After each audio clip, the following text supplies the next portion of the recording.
Will sellers really agree to terms that a bank would never agree to? Stay tuned and find out.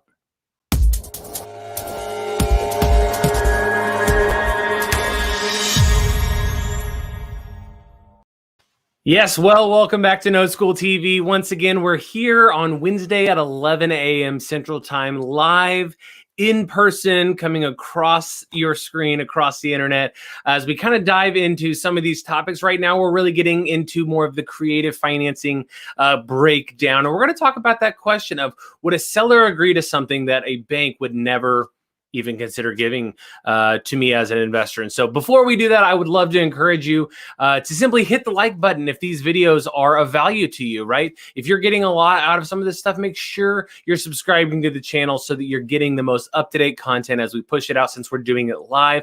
And especially for this show, the Note School TV, make sure you're clicking the bell notification so that you're notified on your device when we go live, so that you can jump on and participate and engage with us. Bring your questions, bring your comments. We'd love to hear from you. We'd love to see you participate as well. Let's kind of jump into it. Before we get into too much of the detail, I'd love to bring on the one and only Joe Varnador for the news.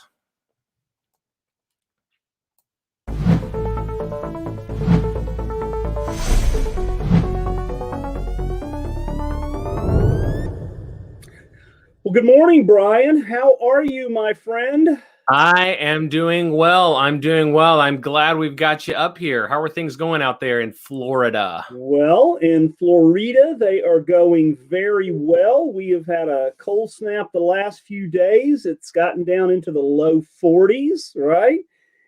And but it's been absolutely beautiful. I love it. What's going on in the Dallas-Fort Worth area, my friend? Well, not too much. I'll say this, that for those of you who are kind of joining us, as you know, Joe's in Florida, we've got people tuning in all across the country. One thing I didn't mention earlier was, if you're brand new to Note School, you're brand new to Note School TV, and you're trying to learn a little bit more about who these characters are, make sure you're going to noteschool.com/TV to learn a little bit more about who we are as Note School and really what we talk about and some of the content that we push out. And so that's really what's going on in the Dallas area, as we've got Note School TV going on. So Joe, let's kind of get in what's happening in the market. Well, let's jump into the news, guys. So today, well, other than Inauguration Day, and happy Inauguration Day, guys, everyone. So active listings plummet to a historic low. This is according to M Report is reporting this, and this is from Redfin, and this is for the 4-week period ending January 10th. So, guys, here's the crazy thing, right?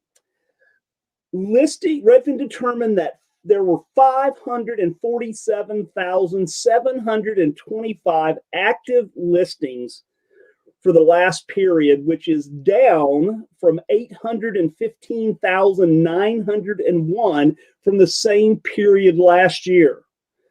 So, if people wonder why prices go up, well, it's supply and demand, right, Brian? As demand goes up, prices go up as well, right? Because there's fewer of that item. So new listings were down by 3%, marking the first decline in since July in actually the number of new listings that come up. So very interesting times. Second news story for today is home buyer bidding wars continue to rage, right? So the traditional year-end slowdown in home buying didn't happen this year, and it was not evident in December. Redfin reported that 50% of home offers written by agents were involved in bidding wars, right? So although December's rate was down from the revised rate of 55% in November, almost 56%. It was also the 8th consecutive month where nearly half or more of Redfin offers encountered competition. Guys, and it's no matter if it's in the $200,000 price category up to the $1.5 million category. Bidding wars are out there. So we're seeing less and less inventory, and buyers still have the urge to buy. So that's the news as it was today. I love it. That's so great. Yeah, the market's definitely an interesting topic right now for the sole reason of obviously there's a pandemic still going on. There's still the same number of people who want to buy and want to sell, but there's all this shadow inventory. If you're unfamiliar with that term, go back and check out some of the other videos that we've done on really where the hidden inventory is in the market and why it's not being listed, and kind of transitioning onto that topic of how to do more deals and get more accomplished. We've got a special guest with us today, don't we, Joe? We absolutely do. Live and direct from Coeur d'Alene, Idaho, formerly from Seattle, Washington, Miss Marishka Pilch. Good morning, Mariska. Good morning, gentlemen. Good to see both of you, and thanks for having me here. Yeah, well, we're happy to have you. This young lady is she wears many hats in the real estate business and has been doing it a little while, right? For a few minutes anyway, Mariska. For a few minutes.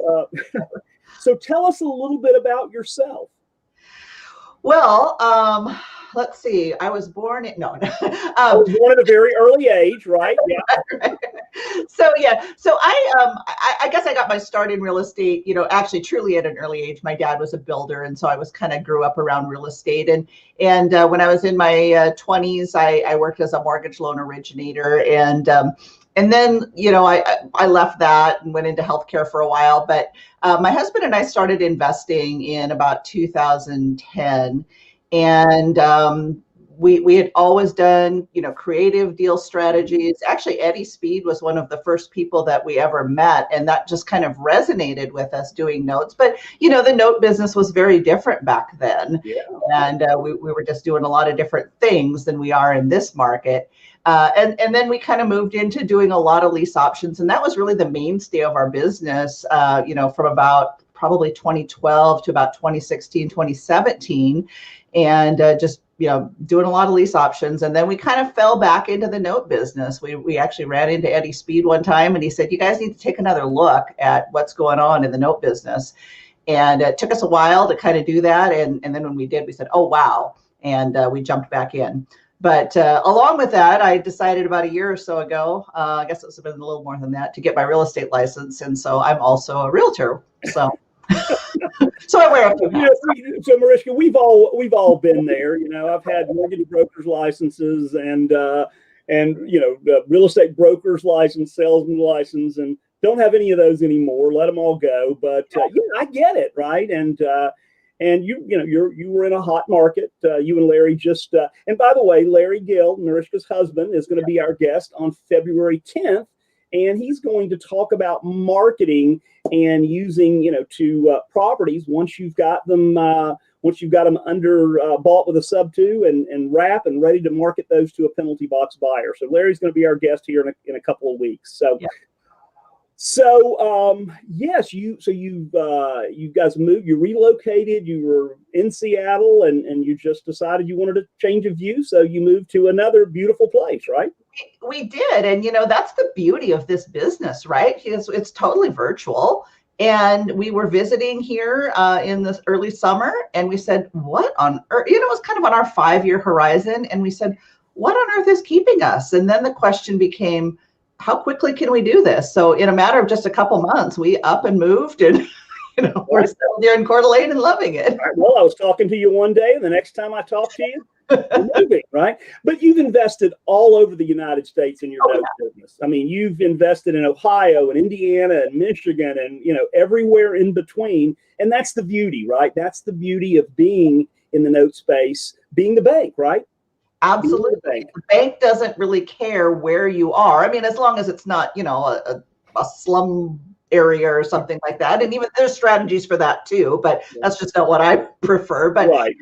You can invest anywhere you want because the technology is available. The resources are available. If you have a computer and a phone, you can do it from anywhere.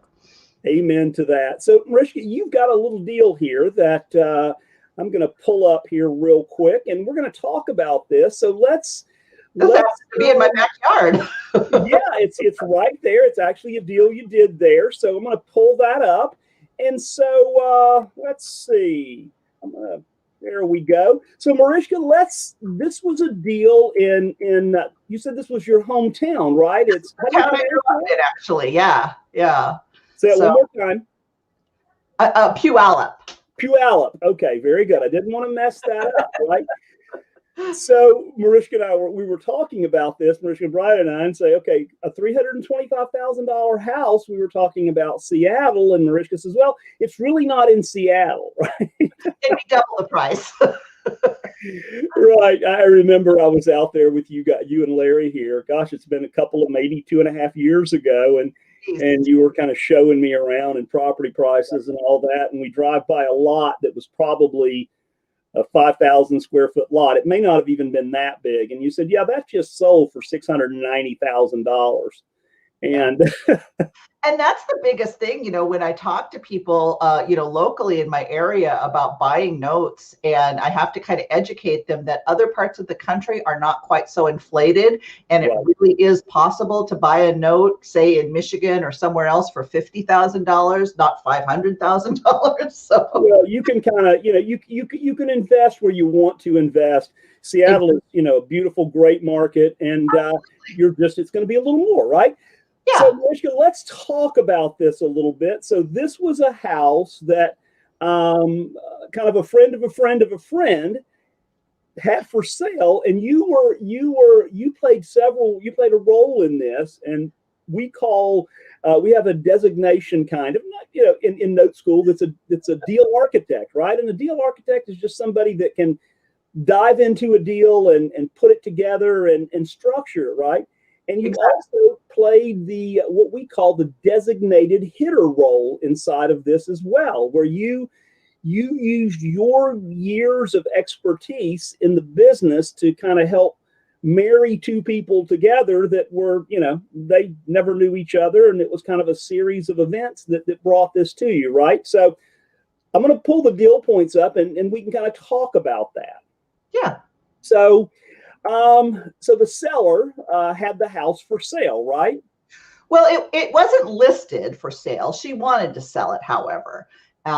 She was in her 80s. I actually mostly worked with her daughter, although I talked with the owner of the property a few times as well by Zoom, but mostly talked with her daughter who had power of attorney. But they wanted to sell the house because mom just really couldn't live there by herself anymore. Right. So. And really her goal was they wanted to do some seller financing because really they wanted the monthly income to take care of over time assisted living. That's right. They actually didn't really know what they wanted. When they first came to me, they talked about doing a lease option. I don't know if they had come to that idea on their own or if the person who referred them to me had mentioned that because, they knew that that's what I did. But in talking with them and finding out what their goals were, I said, you certainly could do a lease option, but, seller financing might be a better fit. And as we talked about the pros and cons of both of them and what their goals were, they said, seller financing just really makes more sense for us. And, Mariska, this brings me to a point here, and that is in the note school world, we always talk about, and by the way, guys, make sure that you get the book, the COVID edition of the Moneyball book. Scott's going to put the download on the screen there, and this is what we talk about in that book. If you haven't already gotten it, but we talk about the story, right? We need to know. It's all about talking to the seller and seeing what they really want out of this. As you said, most sellers, 99%, don't know what they need or don't know what they want. Right. They only know what they've heard and and so most of them think that we have to do a traditional sale where we bring in a bank and they get cashed out. And now they have to figure out what to do with the money and potentially with the capital gains. Right. So meanwhile, back at the ranch, there was another buyer out there who was, I think you said he worked with Boeing. Yeah. And he was furloughed. This was back in May. So we were 3 months into the pandemic. That's and right. He's been pre-approved to buy another house, but what happened with that, Mariska? Yeah, well, it kind of blew up. He was just a couple weeks away from closing, and his company furloughed him. And so he said to himself, gee, I'm an able-bodied young man. I'm not just going to sit around and collect unemployment. I'm going to go out and get a job. So he went to Home Depot, which of course was hiring, and he was getting overtime and everything. And then when they went to check his employment again prior to closing, they said, oh, you're no longer working in the aerospace industry. We can't you no longer qualify for this loan. And he'd been approved at 3% or whatever the, great rates were back then. And, he was like, but I'm making just as much, if not more money. And they said, too bad. You're not in the same industry. We can't approve you. So, we kind of just brought these two together. They actually liked this other house better than the one that they were previously planning to buy. And we just worked out the terms so that it just made sense for both of them. They had excellent credit. He had a good down payment. It was a make sense deal. And we knew that he was going to go back to work eventually, in his other career. But even if he didn't, he was still working and making great money. So, so you had this was just kind of in your circle of influence that you've developed and talking to people and doing what we all do in the business every day. And so you kind of stepped in. This guy that couldn't buy that house, it fell through. And Mariska, we're seeing that happen over and over and over and over again today. Oh my goodness, yes. You were talking earlier about, the low inventory, which is very true, and things are getting bid up just because there is low inventory, but we're also seeing a lot of deals coming back on market. And it's because people are falling out at closing.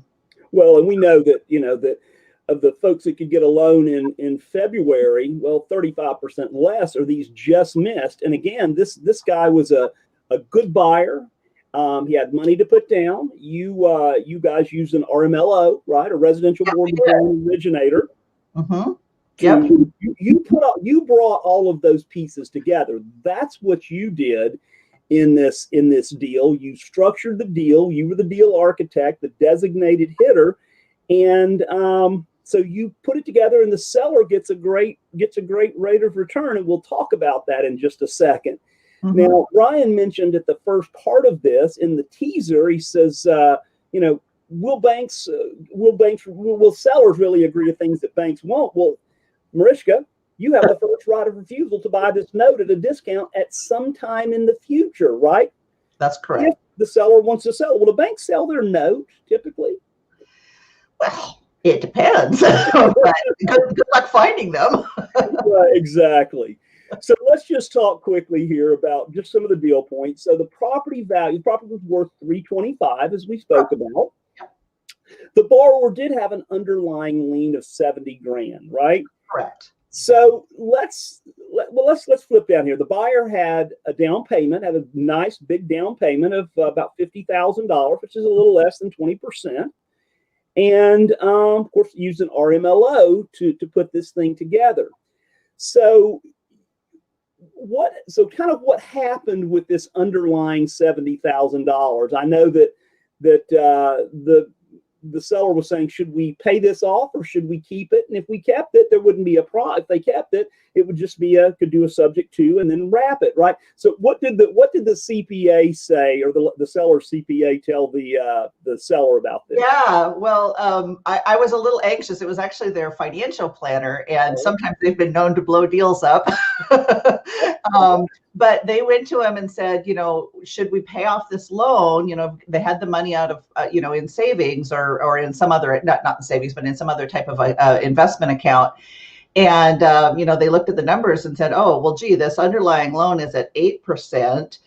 Your investments are giving you a yield of about 3%, and you're going to be getting 5.5%, and it'll be secured by real estate. Yeah, that makes sense all day long. This is what you should do. So they just paid off the underlying loan. And so there's just a straight first mortgage with no wrap. So let's look at the numbers on this. So the sale price was $325 and sold the house for market value. The borrower was a borrower that, had good credit, solid down payment, qualified, debt to income ratio was all good, ability to repay. All of that was good. Yeah. So we've got a 275 loan, and so it was 5.5% for 25 years with a P&I payment of $16.89. Now you made a different recommendation than the 5.5, didn't you?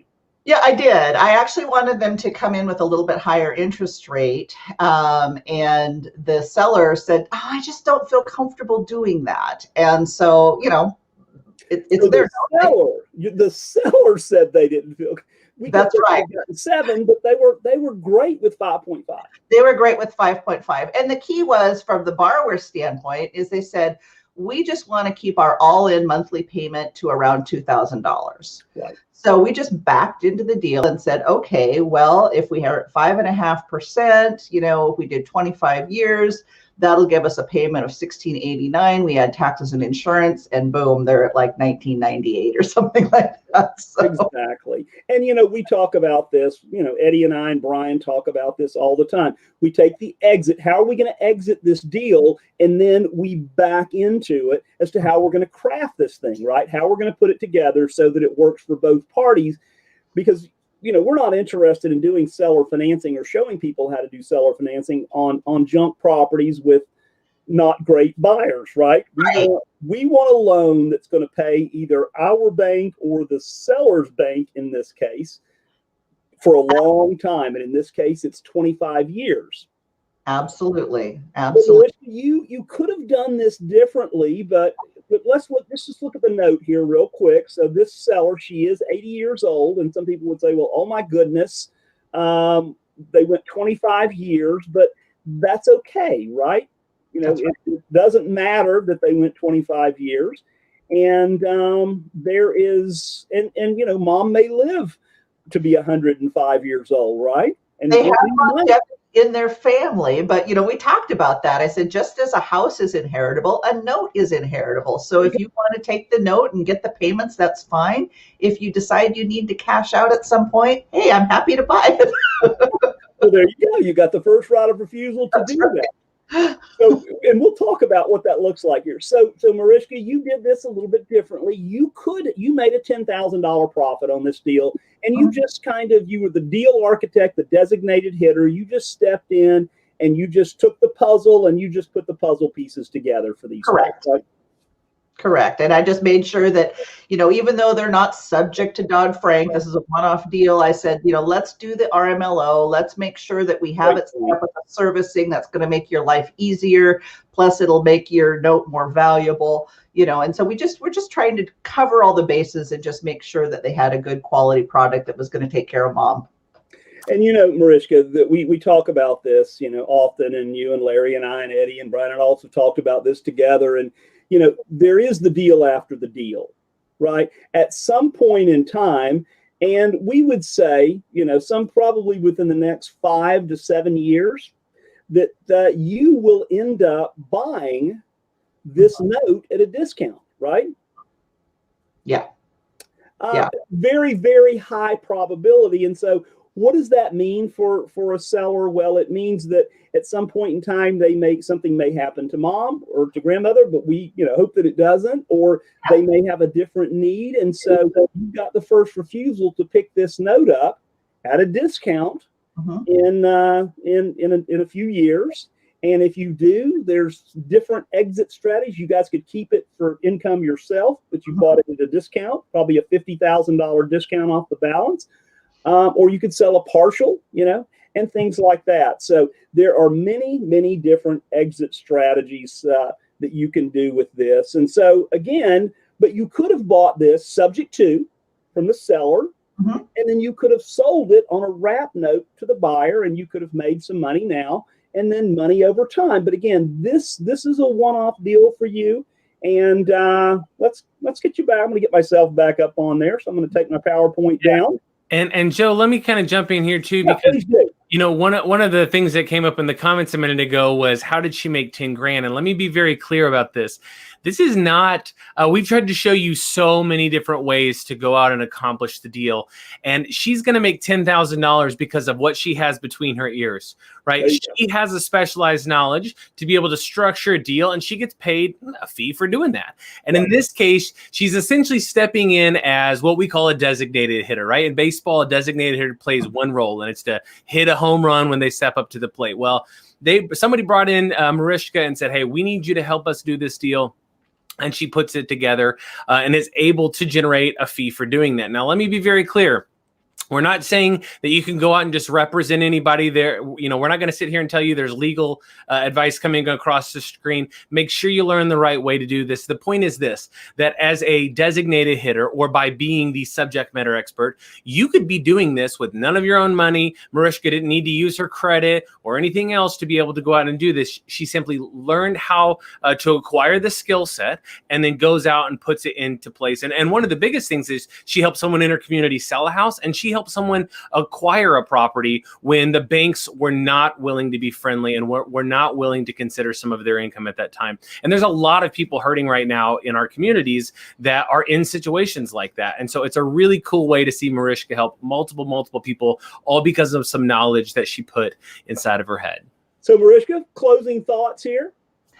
Yeah, well, I think Brian summed it up really well. I mean, our guiding philosophy is always, whenever we're doing a deal, it has to be a win-win. We don't want anyone to be a loser in the deal.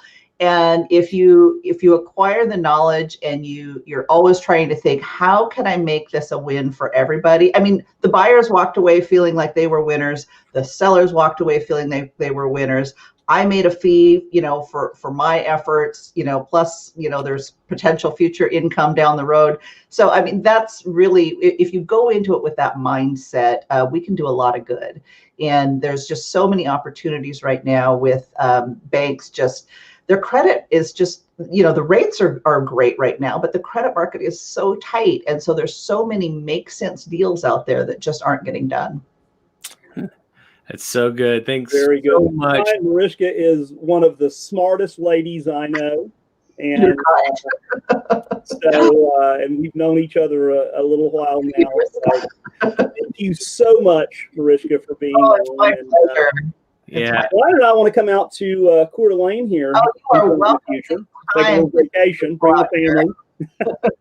That's awesome. Thanks so much. Take us home, brother. You got it. Well, thanks again, Marishka, and thank you, Joe. Note School TV, our goal is to provide as much content as we possibly can.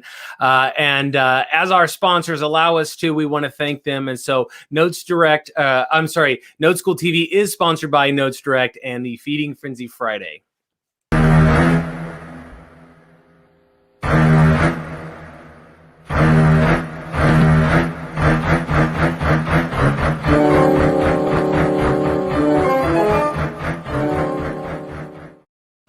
That's right. As the Jaws themed music kind of rolls out, the Feeding Frenzy Friday is a playlist that we have where me and a veteran of 25 years break down a note that is on Notes Direct. And we kind of talk about due diligence and really how to master our decision-making process to really better understand how to go out and acquire a note that makes the most sense with our preferences, reduces our risk, as well as increase our return on investments. And so make sure you're checking that out.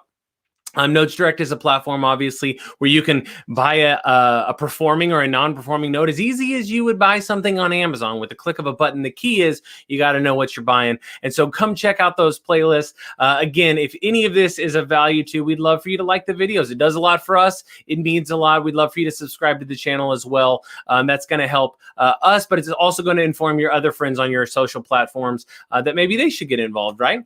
And if at any point in time you want to jump in the conversation, click that bell notification so that you can jump in and be notified when we go live, so you can get those questions out, bring them to the table. Let's get you set up there. For those of you who are like, okay, I saw you made money, but I'm not really sure how to do this. How do I, what is this whole Note School thing? What is the notes? How did you do that? Go to noteschool.com/TV to learn a little bit more about Note School. Get involved. We teach classes here and there to really kind of bring you up to speed to where if that didn't make a ton of sense, but you want to make that kind of money, that's a great way to do it. As always, we're going to be here on Wednesdays at 11 a.m. Central Time. So if you are available, come join us next Wednesday. We'll be here live, ready to dive into the content. Have a great rest of your week, and we'll see you on the other side.